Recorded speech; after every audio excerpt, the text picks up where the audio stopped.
তুমি এখানে কেন? তুমি ভার্সিটিতে কেন আসছো? কেন আসছি মানে? ভর্তি হয়েছি। তোমার গার্লফ্রেন্ড হয়েছে? আর গার্লফ্রেন্ড? আমার তো কপাল খারাপ। জুটছিল একটা গার্লফ্রেন্ড, খুব সুন্দর একটা গার্লফ্রেন্ড জুটছিল, কিন্তু আমাকে ছেড়ে চলে গেছে। কে? কে? তোর কথা বলতেছি বোকা। আমি আমি আবার কবে তোর গার্লফ্রেন্ড ছিলাম? ছিলি না? ছিলি তো, ওই যে প্রিটেন্ড করা গার্লফ্রেন্ড। তুই এখন ওই জায়গায় পড়ে আছিস না? তুহিন, ও হচ্ছে আমার কলেজ ফ্রেন্ড রাতুল। তুমি নিশ্চয়ই ওর ভার্সিটি ফ্রেন্ড? বয়ফ্রেন্ড।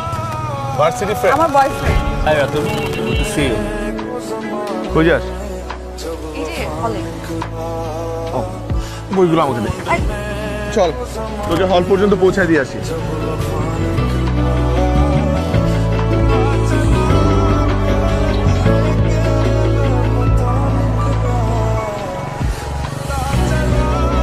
এই মানুষটার ভালো লাগা খারাপ লাগা ধরলাম ছোট মোটো বিষয়। ওর মিষ্টি পছন্দ না ঝাল পছন্দ?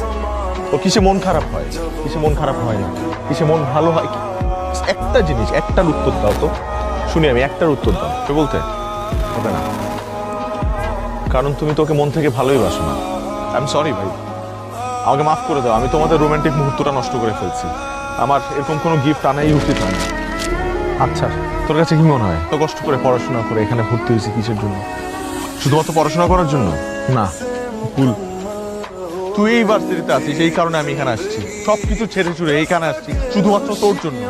প্রথম প্রেমের ফিলিংস তুই আসলে কখনো বুঝবি না।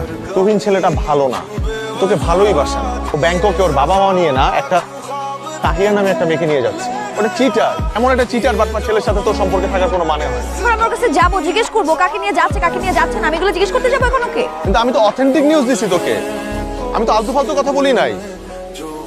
বলতেও পারিস। তুই কিছু না।